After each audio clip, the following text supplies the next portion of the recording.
오늘 우리에게 주시는 하나님의 말씀은 구약성경 역대상 1장입니다. 오늘 본문에는 아담에서부터 시작해서 긴 족보의 행렬이 이어집니다. 처음 듣는 이름도 많으시죠? 얄라가 어떻고 알랴가 어떻고 비슷비슷한 이름들이 막 이어지는데요.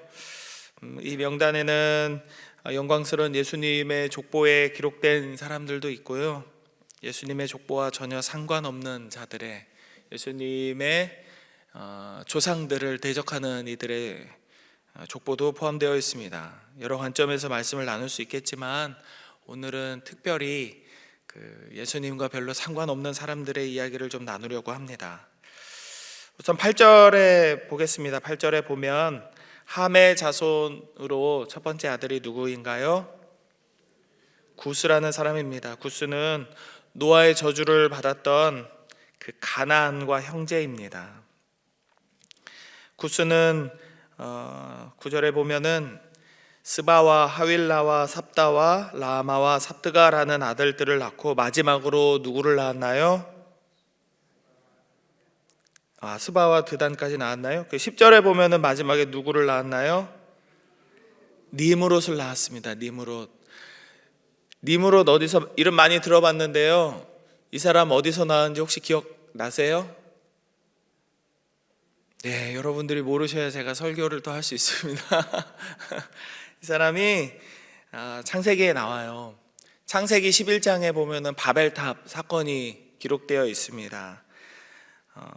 창세기 11장에서 바벨탑을 이렇게 쌓아 올린 장소로 지목되는 곳이 시날 평지라는 곳이에요. 창세기 11장 2절에 나오는데요, 시날 평지는 어디였을까요? 창세기 10장에 나옵니다. 창세기 10장 8절에서는 지금 나온 이 족보의 일부가 등장해요. 거기서는 10장 8절에서 구스가 니므롯을 낳았다라고 말씀하고 있고요, 니므롯은 세상에 등장한 첫 번째 용사였다라고 설명하고 있습니다.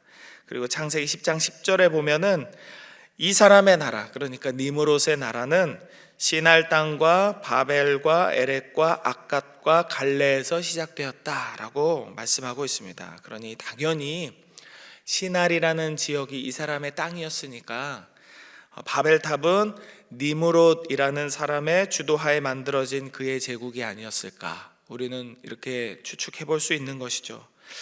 아마도 세상에 사람이라는 존재가 처음 등장한 이후에 첫 번째 세워진 나라가 니므롯의 나라가 아닐까 싶은데요, 그는 용사였고 많은 사람을 거느린 국가의 왕이었을 겁니다. 그래서 창세기 11장에서 보이는 것처럼 거대한 탑을 쌓고 하나님의 뜻을 사람의 힘으로 거스를 수 있었던 것이죠. 함의 자손 중에는 니므롯 외에도 대단한 사람들이 많이 있습니다. 오늘 본문 12절에 보면은 가슬루힘이라는 사람의 이름이 등장합니다. 나오나요? 바드루심과 가슬루힘과 갑도림을 낳았는데 블레셋 종족이 가슬루힘에게서 나왔다라고 오늘 본문 12절에서 말씀하죠. 블레셋 어디서 많이 들어보지 않았나요? 다윗의 때는 물론이고 사사들이 통치하던 시절에도 이스라엘을 괴롭히던 악연이 깊은 민족입니다.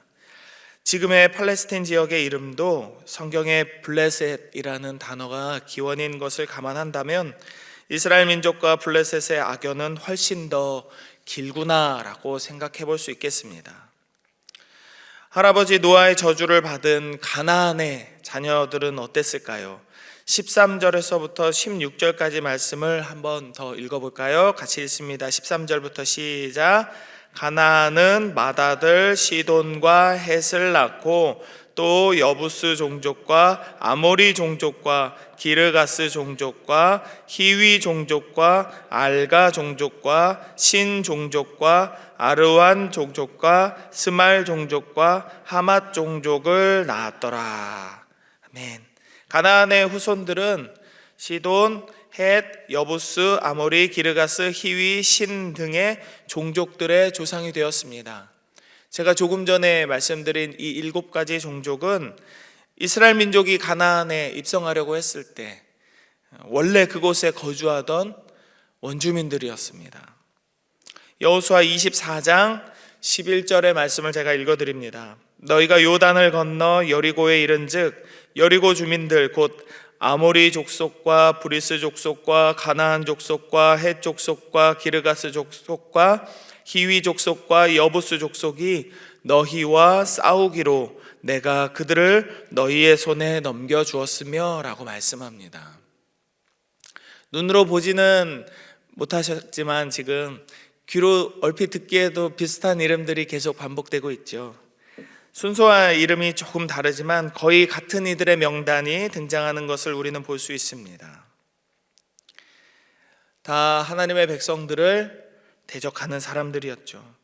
그리고 오늘 본문 32절 한번 볼까요? 32절에는 아주 익숙한 사람 이름이 하나 등장합니다. 32절 같이 한번 읽어봅니다. 시작.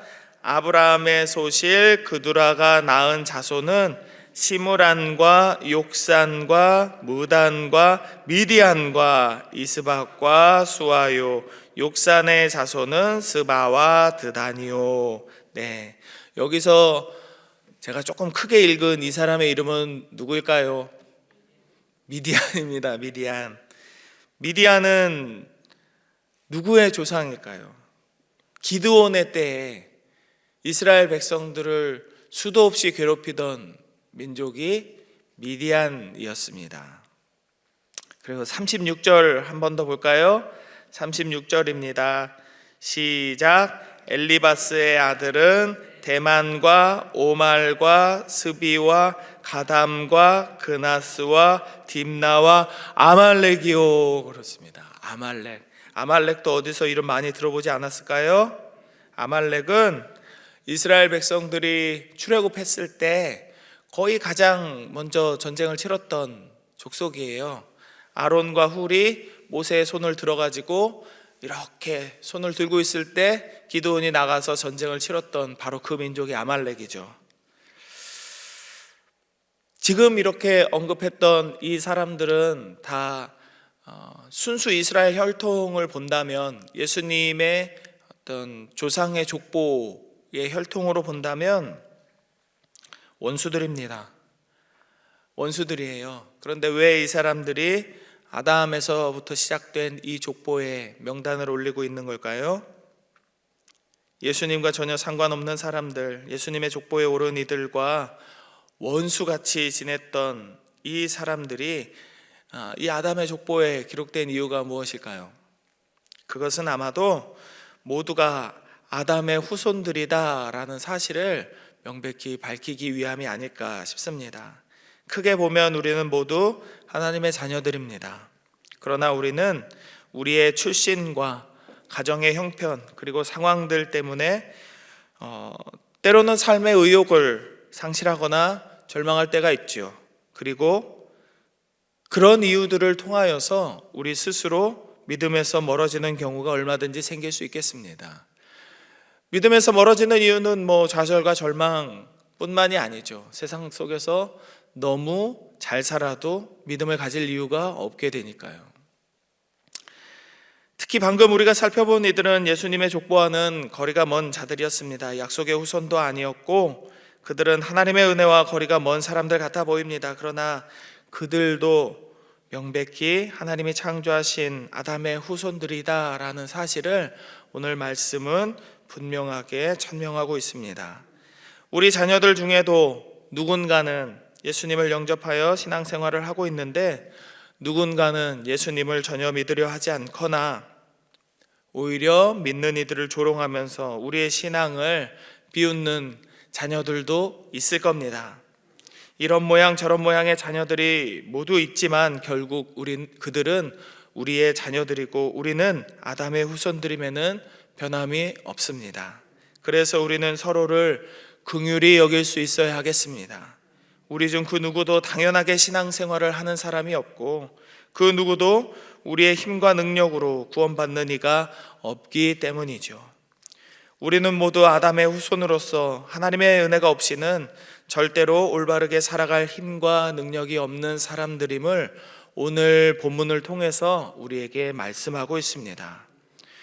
오늘 우리가 살펴본 이들은 오히려 인간적으로 보았을 때는 약속의 자손들보다 훨씬 더 번성하고 힘이 세고 능력이 있는 자들이었습니다.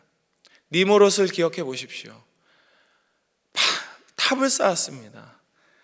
하나님께서 아이고 얘들 이대로 놔두다간 큰일 나겠구나 싶을 정도의 그런 탑이었습니다. 그러나 그들에게는 하나님이 없었기 때문에 그들의 번영과 번성이 마치 이름 없는 꽃이 지는 것과 같은 그런 모습처럼 후하는 하나님의 입김 하나로 사라져버리는 것을 우린 보았죠. 사랑하는 여러분, 우리 인생의 주인은 누구입니까? 하나님이십니다. 우리가 아닙니다. 이 사실을 알면서도 우리는 기꺼이 우리의 주인이 하나님입니다 고백하기가 왜 그렇게 어려운지 모르겠습니다. 왠지 믿음만으로 살려고 한다면 손해를 볼 것만 같고, 신앙의 삶을 살게 되면 왠지 쉽지 않은 일들을 해야 할 것만 같아서 그럴 수 있습니다. 그리고 실제로도 믿음의 삶을 사는 이들이 인간적으로는 더 고통스러운 상황 속에서 근근히 삶을 이어가는 경우를 볼 때면 믿음을 향한 우리의 마음은 더욱 쪼그라들 수가 있을 것 같습니다. 그러나 믿음의 족보를 이어온 이들의 삶을 본다면 그럼에도 불구하고 삶의 어려움, 현실의 절망 속에서도 하나님께서 그들의 삶을 하나님의 복과 은혜 가운데 살게 하셨음을 우리는 보게 됩니다. 이 삶이 지나기 전에는 아무도 모르는 것이죠. 우리의 내일을 아무도 장담할 수 없으니까요. 그래서 이런 족보가 기록된 것입니다. 이 사람은 이렇게 살았고 저 사람은 저렇게 어려움을 겪었지만 그럼에도 불구하고 저 사람의 삶은 하나님께서 예수님의 족보에 들어가게 해주셨다. 저런 사람은 저렇게 잘 살았음에도 예수님과 전혀 상관없는 삶을 살 수밖에 없었다라고 우리에게 예언을 해주고 있는 것이죠.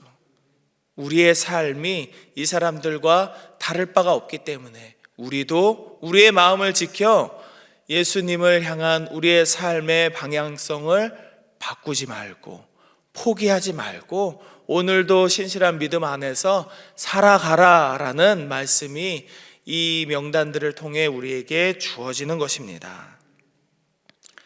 세상적인 그 어떤 번영과 번성보다도 하나님의 은혜로 얻게 될 생명과 구원의 역사가 더 중요하지 않을까요? 세상적으로 아무리 힘이 없고 괴롭고 어려운 인생이라 할지라도 하나님 은혜 안에 살아가기만 한다면 그 삶의 끝에는 예수님이 계시기 때문입니다. 세상적인 것들이 우리의 마음을 빼앗으려 하더라도 절대로 진리 안에서 벗어나지 않는 여러분의 삶이 되기를 축복합니다. 또한 여러분의 자녀들의 삶이 되기를 축복합니다. 여러분의 손자 손녀들의 삶이 되기를 축복합니다. 하나님은 세상적인 번영과 번성이 아닌 하나님의 곁을 지키는 순종하는 백성들에게 구원의 역사를 허락하시기 때문이지요. 이 믿음으로 이 하루를 사시고 이 한 주를 사시고 여러분의 인생을 살아가시기 바랍니다. 여러분들의 자녀 손들이 삶에서 세상적인 성공이 아니라 하나님의 생명을 붙들고 살아가는 믿음의 사람들이 되기를 오늘 기도하시기 바랍니다. 하나님께서 분명히 은혜를 주실 것입니다. 그리고 우리를 긍휼히 여겨주셔서 우리 가정들을 통해 또한 하나님의 복과 생명의 은혜를 여러 많은 사람들에게 이어주실 것을 주님의 이름으로 축복합니다. 함께 기도하겠습니다. 이 시간 기도하실 때에는 이렇게 기도하면 좋겠습니다. 세상적인 다른 어떤 것보다도 하나님의 말씀을 의지하며 순종하는 삶을 살게 하여 주옵소서. 돈을 따라가는 것이 아니고 세상의 평판을 따라가는 것이 아니고 세상적인 그 어떤 가치관보다 예수님의 말씀과 예수님의 발걸음을 좇아서 살아가는 나와 내 가정과 내 자녀들과 내 자손들의 삶이 되게 하여 주옵소서. 기도하십시다. 그리고 그 다음 기도 제목으로는 이번 주 주일부터 시작되는 항존직 선거를 통해서 하나님을 경외하는 이들이 직분자로 서게 해주시고 바른 판단을 할 수 있도록 우리 모두에게 은혜 내려 주옵소서 기도하시기 바랍니다. 그리고 마지막으로는 담임 목사님의 건강을 회복시켜 주시고 오늘도 질병과 아픔 가운데에서 고통스러운 하루를 보낼 수 있는 우리 환우들의 아픔을 씻어 주옵소서. 우리 환우들을 기억하시면서 잠시 기도하도록 하겠습니다. 하나님께서 은혜 주시기를 원합니다. 하나님께서 우리 모두에게 말씀 주시기를 원합니다. 그래서 하나님, 우리가 하나님의 진리 가운데에서 떠나지 않게 하시고 세상의 그 어떤 가치보다도 오직 하나님의 말씀을 의지하며 우리도 약속의 백성들 될 수 있도록 하나님 은혜를 내려 주시옵소서. 우리가 겸손히 하나님 말씀에 순종하는 자 되기를 원합니다. 주의 성령 충만한 자들 되기를 원합니다. 세상적으로는 우리가 아무리 힘들고 어려운 삶을 산다 할지라도 오직 그 삶의 끝에서 우리를 기다리고 계시는 예수님의 은혜를 바라보며 살아갈 수 있는 나의 삶이 되게 하시고 내 아들과 내 딸의 삶이 되게 하시고 내 손자 손녀들의 삶이 되게 하시고 내 부모와 형제들의 삶이 되게 하여 주옵소서. 하나님, 우리 가정을 그렇게 붙들어 주시고 우리 집안을 믿음의 가문으로 만들어 주시기를 간절히 원하오니 하나님, 오늘 주신 이 말씀대로 우리 가정도 그렇게 살아갈 수 있도록 인도하여 주시옵소서. 이번 주부터 우리 교회에서 항존직 선거가 있습니다. 하나님을 온전히 경외하는 이들이 집권자로 설 수 있도록 하나님 은혜를 내려 주옵소서. 저들의 마음에 담대함을 허락하여 주시고 믿음을 허락하여 주시어서 하나님께서 세워주시는 자리에 겸손하게 순종하며 아멘하며 나아올 수 있도록 저들의 발걸음을 인도하여 주옵소서. 뽑는 우리 모두에게도 온전하고 바른 판단을 할 수 있도록 하나님 은혜 내려주시기를 원합니다. 지혜와 명철을 허락하여 주시기를 원하고 바른 분별력을 허락하여 주시기를 원하오니 주여, 이 광양제일교회 가운데 하나님 함께하여 주시옵소서. 오늘도 담임 목사님의 건강을 회복시켜 주시고 마음의 평안을 허락하여 주시고 성령 충만함을 주시기를 원합니다. 우리 광양제일의 모든 환우들에게도 하나님이 은혜가 이어지기를 원하오니 주여, 저들의 삶의 자리에서 받는 모든 고통이 물러가게 하시고 예수 그리스도의 이름으로 말미암아 저들이 그 아픈 모든 환부들이 치유되며 하나님께서 이렇게 세워주시는 은혜의 역사를 경험하게 하여 주시옵소서. 오늘 모든 기도 제목들 가운데 하나님 응답하시고 하나님 앞에 영광 돌리는 이 하루를 살게 하여 주시옵소서.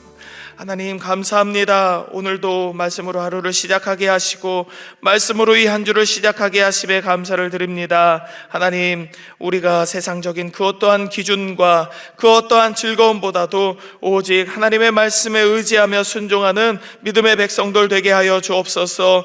우리 자녀들도 그렇게 살게 하시고 그들의 자녀와 자손들도 그렇게 살게 하여 주시어서 예수님 다시 오시는 그날까지 우리 가정이, 우리 가문이 온전히 말씀 안에서 떠나지 않는 믿음의 가문 이룰 수 있도록 주여 긍휼을 베풀어 주시옵소서.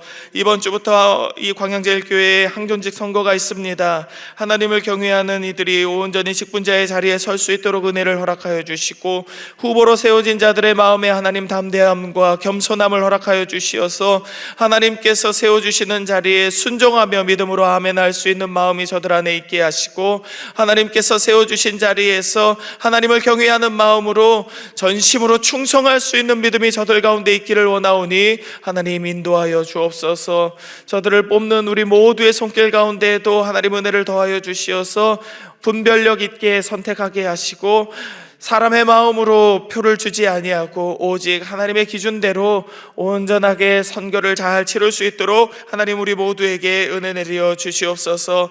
담임 목사님의 오늘의 하루를 붙들어 주시기를 원합니다. 건강을 회복시켜 주시고 그 마음에 평안을 주시고 성령 충만하게 하여 주옵소서. 모든 광양제일의 환우들이 오늘 하나님의 은혜를 통하여서 예수 그리스도의 이름의 능력을 통하여서 그 모든 환부가 치유되는 능력을 역사를 경험하게 하여 주시옵소서.